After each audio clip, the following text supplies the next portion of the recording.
Chers tous, bonjour et bienvenue sur la chaîne YouTube de l'Église évangélique de Deuil-la-Barre. C'est notre deuxième culte confiné. Nous voulons vraiment continuer, en tout cas, à vivre et à partager des temps de communion. Nous voulons non pas nous morfondre ou plonger dans la tristesse, mais nous voulons au contraire proclamer la joie de l'Évangile. Je voudrais vous entretenir ce matin sur un thème important parce que j'entends que cela ressort ici ou là. Est-ce que nous sommes en train de vivre la parousie? Est-ce que nous sommes en train de vivre l'imminence du retour de Jésus? Alors peut-être, pourquoi pas? Qui sait? Jésus est venu une fois et il reviendra. Je voudrais vous inviter à réfléchir ensemble ce matin sur ce texte de l'évangile de Luc au chapitre 21, des versets 25 à 36. Donc vous pouvez prendre votre Bible là où vous êtes, chez vous, dans votre salon, et nous lirons ensemble ce texte. Voilà ce qu'il nous dit. Il y aura des signes dans le soleil, dans la lune et dans les étoiles. Et sur la terre, et les nations seront dans l'angoisse, épouvantées par le bruit de la mer et des vagues. Des hommes rendront l'âme de terreur dans l'attente de ce qui surviendra sur la terre, car les puissances célestes seront ébranlées. Alors on verra le Fils de l'homme venir sur une nuée avec beaucoup de puissance et de gloire. Et quand ces événements commenceront à se produire, eh bien, redressez-vous, relevez la tête, parce que votre délivrance est proche. Puis il leur dit une parabole. Regardez le figuier, les autres arbres. Dès qu'ils bourgeonnent, vous savez de vous-même que l'été est déjà proche. De même, quand vous verrez ces choses arriver, sachez que le royaume de Dieu est proche. Je vous le dis en vérité, cette génération ne passera pas avant que tout cela n'arrive. Le ciel et la terre disparaîtront, mais mes paroles ne disparaîtront pas. Faites attention à vous-même, de peur que votre cœur ne devienne insensible au milieu des excès du manger, du boire, des soucis de la vie, et que ce jour ne fonde sur vous à l'improviste. En effet, il s'abattra comme un piège sur tous les habitants de la terre. Restez donc en éveil. Restez donc en éveil. Priez en tout temps afin d'avoir la force d'échapper à tous ces événements à venir et de vous présenter debout devant le Fils de l'homme. À première lecture, ce texte de Luc fait plutôt peur. Il nous plonge dans une avalanche de mots terribles, les signes, l'angoisse, le bruit, la mer, les flots, la terreur des hommes qui expirent, les cieux ébranlés. Tellement de catastrophes. Et en effet, ce récit de Luc fait partie de la famille des écrits que l'on dit apocalyptiques. Le mot apocalypse, d'ailleurs, est utilisé à tort, en fait, dans notre langage courant, comme synonyme de catastrophe, de fin du monde, de fin des temps, de fin de l'humanité. Alors, mais que dit la Bible? En fait, l'Apocalypse est une révélation. C'est la vérité de Dieu révélée. L'Apocalypse, c'est une manifestation aussi. Ce qui était invisible est enfin manifesté. L'Apocalypse est un dévoilement. Ce qui est caché est dévoilé. L'Apocalypse est une instruction. Ce qui nous est inconnu est aujourd'hui connu et peut être enseigné. Le récit apocalyptique n'est donc pas à entendre comme une prophétie de malheur, mais plutôt comme une vision annonçant les signes avant-coureurs de la venue du royaume de Dieu. Alors, l'Apocalypse, ce n'est pas l'aboutissement de l'ensemble de toutes les plus grandes détresses de l'humanité, mais elle représente la plus grande espérance divine. En fait, elle surpasse toutes les détresses humaines, et toutes nos détresses humaines. Et vous savez, à travers ces paroles d'Apocalypse, eh bien, Jésus nous décrit la venue du royaume de Dieu. Mais il ne nous dit pas quand il viendra. Il nous dit juste comment il reviendra. Or, nous savons déjà où Jésus est né.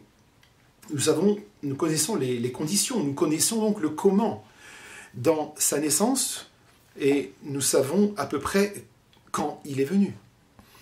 Mais pour ce qui est du jour et de l'heure, personne ne le sait, ni les anges dans le ciel, ni le Fils, mais le Père seul. C'est ce que nous dit Marc dans son évangile au chapitre 13 et au verset 32. Nous sommes donc dans l'incapacité de prédire le moment de cet événement. Par contre, c'est à nous qu'il revient de discerner les signes que Dieu nous montre à travers les événements de sa création, comme le soleil, la lune, les étoiles, la terre, la mer, le ciel, et bien sûr les humains, la terre habitée. Oui, toute la création de Dieu, en fait, participe quelque part à la venue de ce royaume. Et on peut légitimement se demander si cette pandémie que nous vivons participe aussi, d'une certaine façon, à la venue de son royaume.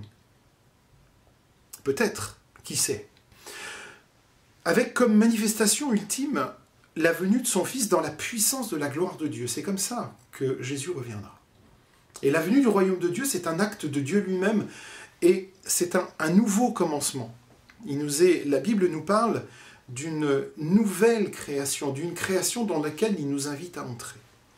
Et cette création est le projet de Dieu, et parce que Dieu veut pour nous un projet à la fois déjà là et encore à venir. Et c'est toute la complexité, et à nous de décrypter ce que Dieu veut nous montrer. Dans la perspective de ce royaume de Dieu, tout proche, est déjà là et encore à venir, Jésus s'adresse à chacun d'entre nous et il nous exhorte à espérer. Il nous exhorte à veiller, à prier et à être fort. Vous voyez ces 4 adjectifs. Espérer, veiller, prier, être fort. Alors espérer. Espérer, c'est vraiment un mot capital dans l'annonce du royaume de Dieu. J'espère après ce royaume. J'attends ce royaume à venir. Si je suis un chrétien qui espère que le royaume ne viendra pas, parce que je veux encore vivre ma vie et que j'ai plein de choses à faire dans la vie, alors c'est un peu triste. Et certains chrétiens pensent qu'il faut tout arrêter aussi, ne plus vivre, qu'il faut rester austère et triste. Mais que dit la parole de Dieu en fait ? Je vais vous raconter juste un peu l'exemple de Jérémie qui est très intéressant. Dans Jérémie 32, le prophète Jérémie doit annoncer le jugement de Dieu sur Juda avec la prise de Jérusalem par Nebuchadnezzar. Ce n'était pas un événement facile à annoncer pour Jérémie à son peuple. Et pourtant, il le fait. Et dans Jérémie 16, verset 2, Dieu avait dit à Jérémie, tu ne prendras pas de femme, tu n'auras dans ce lieu ni fils ni fille. Et dire ça à une époque où ne pas se marier était absolument impensable, ça marque les esprits. Et Dieu voulait marquer la conscience de son peuple par un acte fort sur le plan social et sur le plan spirituel. Et Dieu voulait dire en fait, par Jérémie, que ce qui va arriver en fait est grave, oui. Le fait de ne pas prendre épouse doit marquer la fin qui est proche. Est-ce que ça veut dire pour autant qu'il faut stopper justement toute vie devant une catastrophe imminente ? Eh bien, la réponse nous vient après, et elle est intéressante. Revenons à Jérémie, juste avant la chute de Jérusalem en 587 avant Jésus-Christ. Nous avons un contexte où l'armée du roi de Babylone est en train d'assiéger Jérusalem, dans Jérémie 32, verset 2, pour situer le contexte. Le siège avait commencé la 9e année de Sédécias. Vous voyez ça au chapitre 39 de Jérémie. Et l'année suivante, le siège fut levé momentanément à l'occasion de la diversion tentée par le roi d'Égypte en faveur de Juda, au chapitre 37. Mais le siège ne tarde pas à être repris pour aboutir bientôt, au final, à la prise de la ville. Et comme Jérémie resta libre pendant la première partie du siège et qui ne fut emprisonné qu'à l'occasion de cette interruption, donc chapitre 37, versets 11 à 16, le fait ici est rapporté ne peut avoir lieu que pendant la seconde partie du siège, dans les jours qui précèdent la catastrophe. Alors pourquoi je vous dis tout ça ? Vous allez voir. Jérémie est enfermé en fait dans la cour de la prison par Sédécias, qui est mécontent des prophéties alarmistes de Jérémie. Jérémie 32, verset 3. Jérémie parle de son cousin. Jérémie reçoit un mot de son cousin qui s'appelle Anamel. Son cousin lui demande de faire valoir son droit de rachat pour acquérir un terrain familial, au verset 8. Et que fait Jérémie ? Doit-il s'occuper de choses terrestres, terre à terre, alors qu'il va peut-être mourir ? Eh bien, en fait, ce que fait Jérémie, c'est qu'il signe le contrat, il verse l'argent pour l'achat du champ, Jérémie 32, versets 1 à 10, vous lisez cela. Alors où est la logique ? Alors que tout le monde va être assiégé et déporté à Babylone. Eh bien, l'Éternel va demander à Jérémie un acte d'une banalité incroyable, au verset 14. Il demande à Jérémie de cacher ce contrat d'acquisition dans un vase de terre, afin qu'il se conserve longtemps pour que les héritiers de Jérémie puissent en bénéficier. L'Éternel s'intéresse bien sûr aux choses spirituelles, au retour de Jésus, à notre vie spirituelle, mais il s'intéresse aussi à notre bonheur sur la terre. C'est un point important aussi pour nous, auquel nous devons réfléchir. Et la promesse est la suivante. Dans Jérémie 32,15, il y a une très belle promesse. On achètera encore des maisons, des champs, des vignes dans ce pays. Dieu demande même de conserver les 2 contrats, parce qu'on rédigeait l'acte d'achat en double. L'un était resté ouvert pour pouvoir être consulté à toute heure, et l'autre ne devait être ouvert que par le juge, dans le cas où le premier devenait suspect d'avoir été altéré. Bon, petite technique. Et Dieu sait qu'il y aura un retour aussi de la déportation à un moment donné. Et comme notre Dieu est un Dieu d'espérance, quelle que soit la gravité de la situation et l'état de la nuit avancée, il prône la vie. Dieu prône la vie. Dieu tablait sur le retour du peuple après la déportation à Babylone. Et que les contrats seraient retrouvés. Et que cette vie pourrait reprendre. Je pense aussi à cette épidémie du coronavirus et je me dis, mais peut-être que certains pensent que après le coronavirus, ce sera foutu, l'économie va s'effondrer, que tout sera terminé, que ça va être terrible, et que c'est plus la peine de vivre, et que du coup on laisse tomber, et on se décourage, et on se relâche. Non, nous continuons à prôner la vie, parce qu'on ne sait jamais. Et nous continuons bien sûr à annoncer l'évangile, nous continuons à annoncer l'espérance. Et ça veut dire que malgré les catastrophes, même si le retour de Jésus est pour demain, je continuerai à vivre ma vie de chrétien qui attend son Seigneur et qui attend que son Seigneur vienne le chercher. Je pense à cette parole de Luther qui disait au moment de la peste bubonique qui sévissait dans sa ville, il disait « Mais si Dieu revient me chercher, il sait où me trouver. » Je trouvais ça magnifique. Et c'est ce à quoi nous sommes appelés, mes amis.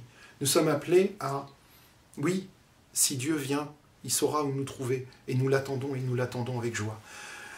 Je sais où j'ai mis mon espérance. Je n'ai rien à craindre parce que Jésus est avec moi jusqu'à la fin du monde. C'est ce que Jésus nous dit d'ailleurs, juste avant de remonter au ciel, dans Matthieu 28, verset 20.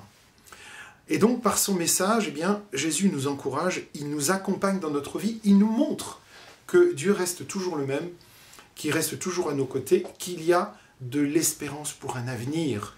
Et ça, je voudrais vous le dire comme un message d'espérance. D'ailleurs, Jésus nous exhorte à nous redresser, nous qui avons naturellement tendance à nous replier sur nous-mêmes, à nous recroqueviller sur nos soucis de tous les jours. Je sais que ce n'est pas facile. Je sais bien entendu qu'il y a des soucis. On en a tous, et peut-être certains en ont plus que d'autres, mais il faut nous débarrasser de tous les fardeaux, le poids sous lequel nous courbons et que nous avons accumulé tout au long de notre vie. Jésus nous exhorte à relever la tête, mes amis. Relever la tête, arrêtons d'incliner la tête à chaque fois qu'une difficulté se présente à nous. Il ne faut jamais en fait renoncer, il ne faut jamais baisser les bras. Parce que Jésus nous promet que notre délivrance est proche. C'est donc en nous redressant, en relevant la tête, que nous pourrons vivre l'espérance de sa venue. Il nous demande aussi de veiller. Jésus nous appelle à rester éveillés. Alors, dormir, moi j'aime bien dormir et passer une bonne nuit de repos. Mais quand on se réveille le matin, on commence à rester vigilant et on commence à rester éveillé. Ne pas nous assoupir, à rester vigilant et lucide, ne pas commencer à sombrer dans la prise de médicaments, dans n'importe quoi, l'alcoolisme ou toutes sortes de choses qui vont nous faire sombrer. Restons vigilants, lucides. Et curieusement, il nous avertit de prendre garde à nous-mêmes, parce que le danger ne vient pas des autres, le danger vient d'abord de nous-mêmes.